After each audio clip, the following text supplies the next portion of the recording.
प्रभात महोत्सव के रूप में सभी को बहुत बहुत आशीर्वाद। हम सभी लोग तीर्थंकर के पांचों कल्याणक के विषय पर जान रहे थे और सुनने का प्रयास कर रहे थे, जिसमें हमने गर्भ कल्याणक समझा, जन कल्याणक समझा, तप यानी दीक्षा कल्याणक समझा। आज केवल ज्ञान उत्पत्ति के बारे में समझेंगे। सभी लोग भगवान को केवल ज्ञान होते ही, किसको? भगवान का मतलब तीर्थंकर को। इस तीर्थंकर की व्यवस्था को अपन समझेंगे, बाकी किसी की नहीं। तीर्थंकर को केवल ज्ञान होते ही अनेक अपूर्व घटनाएं घटित होती है। क्या कह दिया? अपूर्व, कोई पूर्व नहीं है उसमें, अपूर्व घटनाएं घटित होती है। उस समय थोड़ी देर के लिए सारे संसार का संताप दूर हो जाता है। कोई दुखी होता है, कोई निर्धन होता है, कोई गरीब होता है या परेशान होता है, वो उस क्षण के लिए, जैसे भगवान को केवल ज्ञान की उत्पत्ति होती है, उस क्षण के लिए उसका संताप क्या हो जाता है? दूर हो जाता है। क्यों हो जाता है? क्योंकि एक जीव ने उस चीज को प्राप्त कर लिया जिसका अनादि काल से उसका प्रयास था। जैसे कोई व्यक्ति बिल्डिंग बना रहा है, क्या बना रहा है?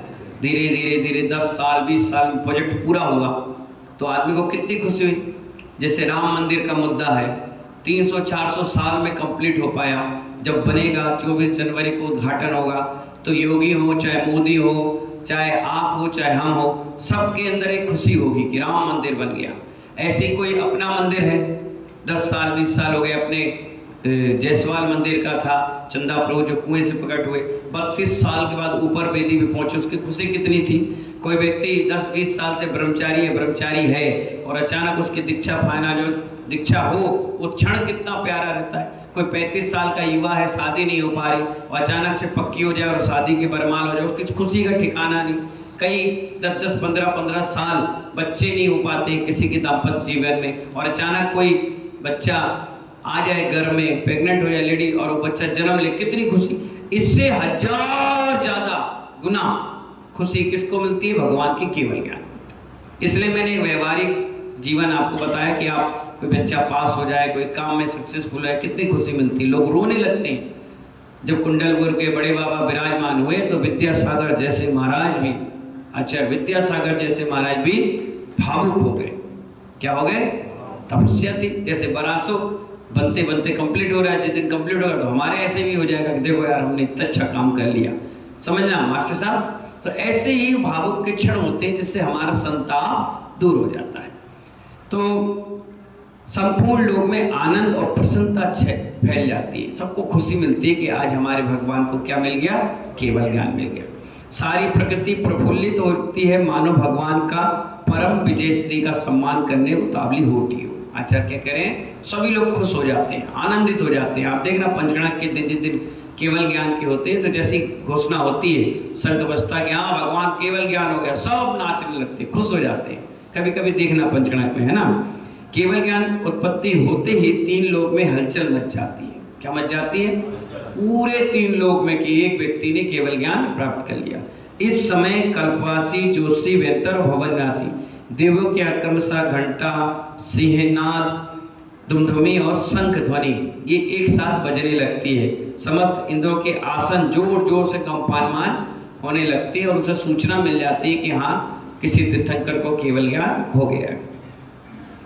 आसन के कांपते ही इंद्र अपने अवधि ज्ञान से भगवान की केवल ज्ञान उत्पत्ति को जान लेते हैं। तत्क्षण ही समस्त इंद्र अपने सिंहासन से उठकर 7 कदम आगे बढ़कर भगवान को नमस्कार करते हैं।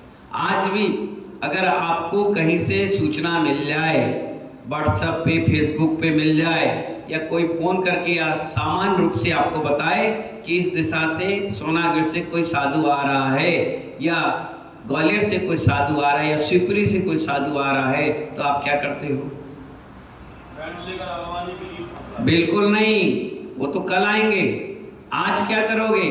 7 कदम आगे जाइए और सिर झुकाकर प्रणाम करके परोक्ष नमोस्तु करिए कि धन्य है मुनि महाराज जो आप हमारे नगर में पधारे। ये तो श्रावक के सबसे महत्वपूर्ण कर्तव्य में है। जब सौधर्मिंद्र उठ करके जा रहा है और तुम लोग ऐसे हो, ऐसे निष्क्रिय हो कि दुकान के सामने साधु निकल जाए और आरती नहीं कर पाते हो, पाद प्रक्षालन नहीं कर पाते हो। अरे ये तो छोड़ो, उठ करके नमोस्तु करने में भी शर्म आती है। क्या आती है? शर्म, अरे कैसे छोड़ दें, ग्राहक चला जाएगा, कैसे चले जाएं, दुकान गल्ला कौन देखेगा, अरे भैया हम तो मंडी वाले, अरे भैया नहीं, 1000 काम छोड़कर जाना चाहिए। जब तक सूरज चांद रहेगा मुनियों का, जब तक सूरज चांद रहेगा तब तक मुनियों का सम्मान रहेगा। लेकिन एक कवि ने इसको उल्टा कहा है, जब तक मुनियों का सम्मान रहेगा जब तक ये हिंदुस्तान रहेगा। समझ गए ना? अगर मुनियों का सम्मान नहीं कर पाए तो समझ जाओ तुम्हारी उल्टी गिनती प्रारंभ हो गई। इसलिए इतने बड़े बड़े आंदोलन हो रहे,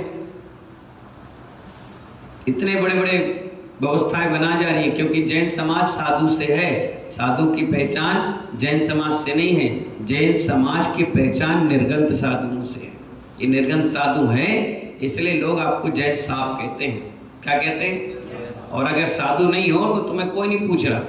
2 कौड़ी की इज्जत नहीं है तुम्हारी। जितनी बड़ी बड़ी सभाएं, संरक्षक समिति, महासभा, ग्लोबल महासभा, फलानी दुनिया भर की सभाएं बनती है ना, इनको भी मंच चाहिए पड़ता साधुओं का। वहां जाकर इनको पहचाना जाता है कि ये अध्यक्ष है, ये मंत्री है। अगर ये बैठक कर ले तो 4 आदमी आएंगे और साधु का नाम ले लेते हैं, साधु के पोस्टर छप जाते हैं कि साधु के सानिध्य में तो 1000 लोग इनसे जुड़ जाते हैं। अगर हम पढ़ा रहे हैं तो आप भी पढ़ने आ रहे हो, और कोई पढ़ाएगा तो इतने लोग आएंगे आएंगे क्या? नहीं आए। तो जो भी समाज है जैन समाज, वो साधु की पहचान से है। साधु है तो लोग आपको हाथ जोड़ते हैं, सम्मान देते हैं। यहाँ तक कि बड़े बड़े प्राइम मिनिस्टर, राष्ट्रपति, मुख्यमंत्री, सांसद, विधायक, ये भी अगर मंच पर 2 शब्द कहते हैं तो यही कहते हैं कि आपके दिगंबर साधु बहुत बड़े तपस्वी साधु, आपका दिगंबर धर्म बहुत तपस्वी साधुओं से भरा हुआ है। आए दिन बड़े प्राचीन ग्रंथों को उन्होंने पढ़ रखा है। इसीलिए तो क्या बता रहा था मैं, आसन कांपते हैं इंद्र, नमस्कार करते हैं। तत्पश्चात सौदरनिंद सभी देवों को बुलाकर बड़ी रिद्धि और वैभव के साथ भगवान के दर्शन के लिए प्रस्थान करते हैं। इस बीच सौदरनिंद की आज्ञा से कुबेर भगवान की धर्मसभा अर्थात समोषण की अद्भुत रचना करते हैं, जिसमें भगवान तीर्थंकर प्रभु के समस्त भक्ति पूर्वक अर्चना कर केवल ज्ञान उत्सव मनाते हैं। कौन ये रचना करता है? कुबेर। किसकी आज्ञा से? सौदरनिंद की आज्ञा से। तो 12 योजन का समोषण किसका था? आदिनाथ भगवान का। 1 योजन का महावीर भगवान का। घटते क्रम में हुआ, जैसा जिसका पुण्य था वैसा वैसा उसका समोषण। जैसे हमारा पुण्य है तो अपन 1000 लोगों के पंडाल में बैठे। आचार्य गुरुवर विराग सागर जी महाराज का पुण्य है तो 5000 के पंडाल में बैठे। आचार्य शुद्ध सागर जी का पुण्य है तो 10,000 में बैठे। आचार्य विद्यासागर जी का पुण्य है 50,000 के पंडाल में बैठे। पंडाल भले ही बड़ा छोटा होगा लेकिन मूल गुण सबके बराबर है, उसमें कोई अंतर नहीं, प्रवचन में कोई अंतर नहीं, कोई व्यवस्थाओं में अंतर नहीं। हाँ, पुण्य के हिसाब से सबकी बड़ी और छोटी व्यवस्थाएं चल रही है, ठीक है ना। उसमें अपन साधु को प्रभेद नहीं कर सकते, वो उनका पुण्य है इसलिए चल रहा है। किसी का कम है तो कई ऐसे भी साधु हैं जो कमरे में बैठे, उनसे ज्यादा तपस्वी, उनसे ज्यादा पुराने। आप सम्मिश्र शिखर जाओ, संभव सागर जी महाराज मिलेंगे जिन्हें 30-35 साल हो गए नीरस आहार करते हुए। कितने? 75 साल से ज्यादा दीक्षा के हो गए। कितने? अब आप सोच लीजिए। पर यश कीर्ति कम है इसलिए सम्मिश्र शिखर में बैठे एक स्थान पर। स्वास्थ्य ठीक नहीं है, बुजुर्ग हैं, आराम से धर्म ध्यान कर रहे। फिर भी जब भी वहाँ कोई साधु जाता है बड़े वात्सल भाव से मिलते हैं, प्रेम से अच्छे से रहते हैं, हाल चाल पूछते हैं। समाचार विधि, यानी साधु से मिलता है तो उसे कहते हैं समाचार विधि। एक दूसरे का कुशल क्षेम पूछते हैं, ध्यान रखते हैं और साधना कर रहे हैं। 6 रस का त्याग है आजीवन। क्या? हाँ, कुंतु सागर जी महाराज कुंथलगिरी में विराजमान है। 65-60 साल जिनको दीक्षा लिए हो गए। 300-350 साधुओं के आचार्य हैं। आचार्य विराग सागर जी महाराज 450 साधुओं के राजा, बड़े बड़े साधु हैं, अपना अपना पुण्य है, अपनी अपनी व्यवस्था मालूम है। आचार्य गुरुवर विराग सागर जी महाराज के संघ के उपसंघों का कितना चतुर्मास हो रहा है मालूम है? 90 जगह। कितने? यानी आचार्य श्री को मिला के 91। इतनी जगह उनकी सुबह सुबह जय घोष लगती है। भक्तियां हो रही हैं, कितना बिरला पुण्य है सोचो। कहाँ कहाँ समाज है। आप देखिए दिल्ली बड़ौद में, आपके दिल्ली में खुद, उसके बाद आप आ जाओ आगरा में, भिंड में, यहाँ ग्वालियर में, यहाँ क्या नाम है अपना, हाँ डबरा बरासों में, आगे चले जाओ तो झांसी में, टीकमगढ़ में, भोपाल में, आगे चले जाओ तो श्रेयांसगिरी में, बुंदेलखंड में, कई जगह, उधर आपके नागपुर महाराष्ट्र में, कुंतलगिरी में, इधर कर्नाटक में, पूरा भारत में उनके संघ है। इंदौर में भी कई जगह संघ हैं। तो जहां जहां संघ हैं वहां सुबह सुबह उनका जयघोष लग रही है, कितना बिरला पुण्य है। और कई ऐसे भी आचार्य हैं जिनके 2-3 शिष्य हैं, अपने कमरे में बैठे, कोई पूछने वाला नहीं, देखने वाले नहीं।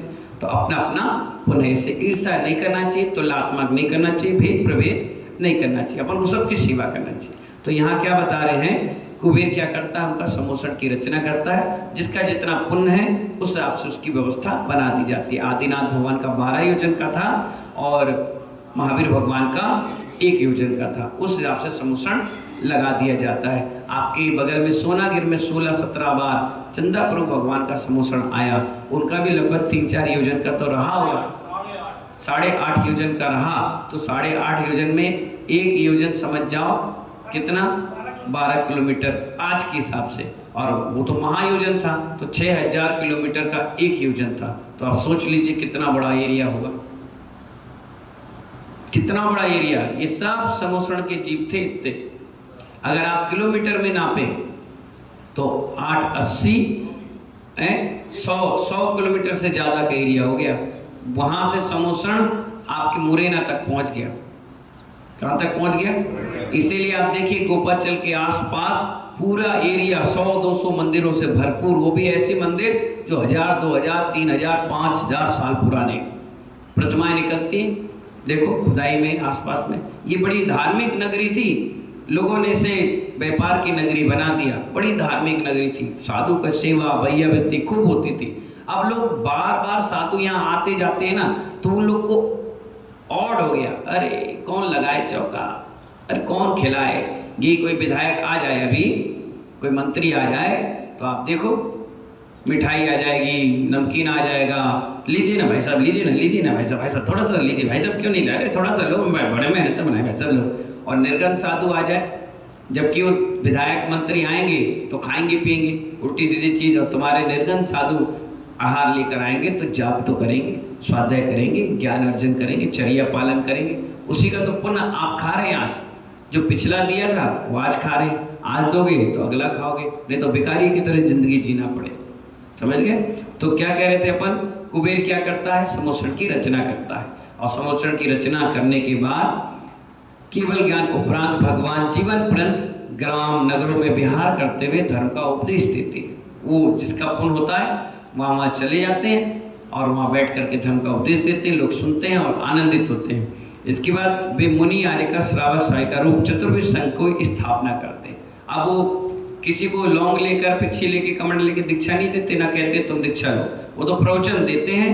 उन प्रवचन की विशुद्धि इतनी पवित्र होती है कि उससे लोगों को इतना बैराग आता है, इतना बैराग आता है। जैसे कल हमारे अम्बा वाले भैया 4-5 दिन से प्रवचन सुन रहे थे, और क्या नाम था, सुनील मनीष भाई, कह रहे मुझे तो बड़ा बैराग आ रहा है महाराज। मैंने कहा शादी हो गई? बोले हाँ, 2 बच्चे भी हैं। तो मैंने कहा अरे पहले अपने घर के कर्तव्य निभा लो, उसके बाद आराम से आ जाओ। जैसे हमारे विश्व शाम सागर जी महाराज ने 72-73 वर्ष घर की गृहस्थी 50 साल निकाल ली, उसके बाद के जीवन की जो गाड़ी है उन्होंने संयम से कर ली। तो उनकी पत्नी को भी दिक्कत नहीं, बच्चों को दिक्कत नहीं, खुद को दिक्कत नहीं तो आधे अधूरे में हम विकल्प लेके यहाँ बैठे और पुष्प डाल मुनिराज की तरह क्या हो,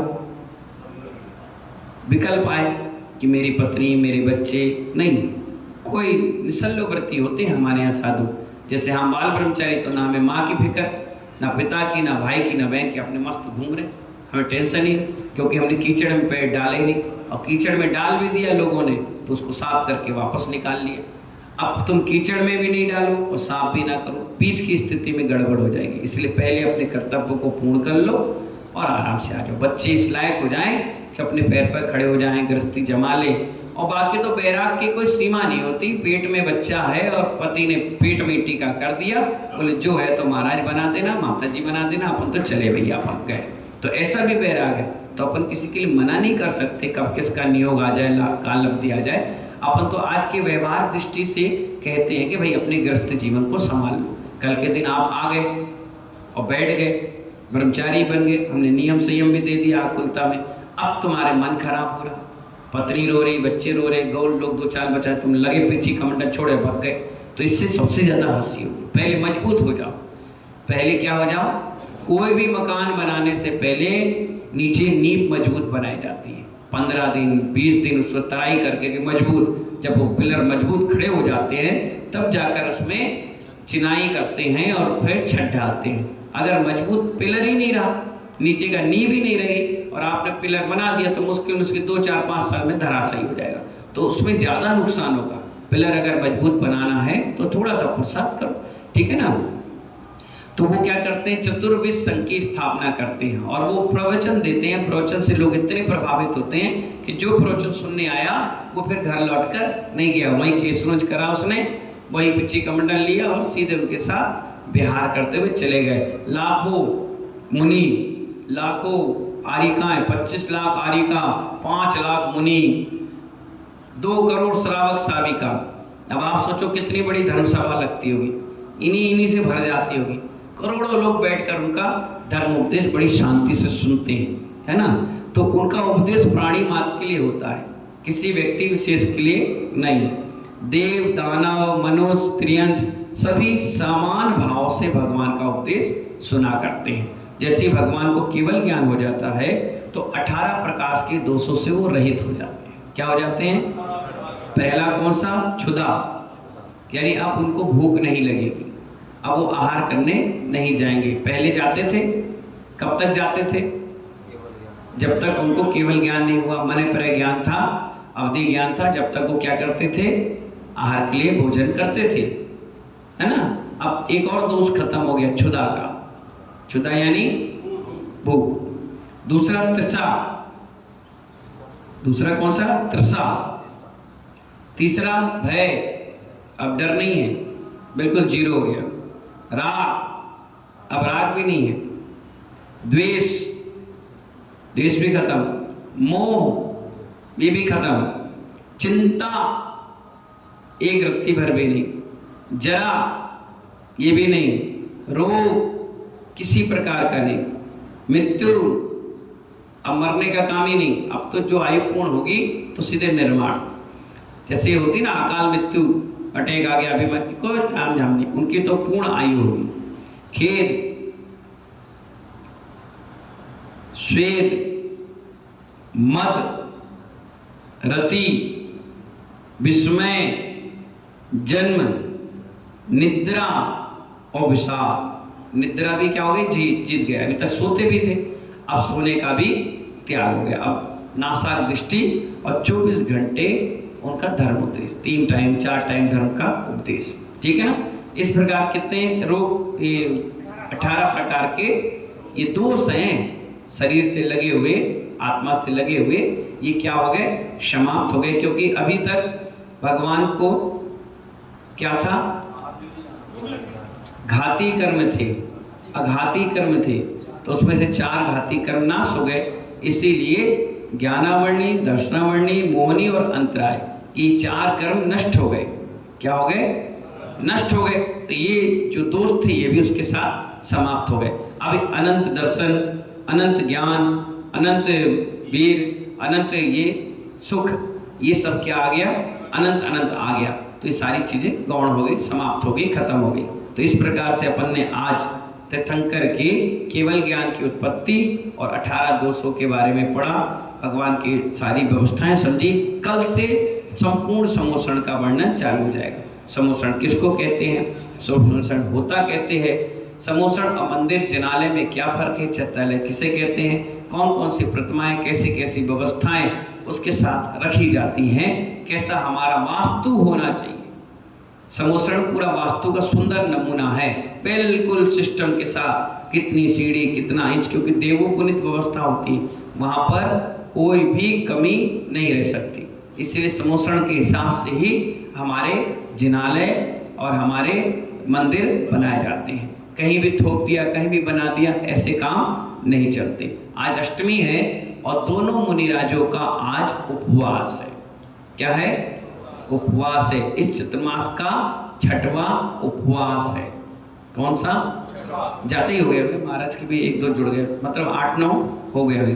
तो धीरे धीरे अपनी साधना भी चल रही है, परवाना भी चल रही है और ज्ञान अर्जन भी चल रहा है। सभी को इन्हीं मंगल भावना के साथ खूब खूब आशीर्वाद। बोले चंदा प्रभु भगवान की।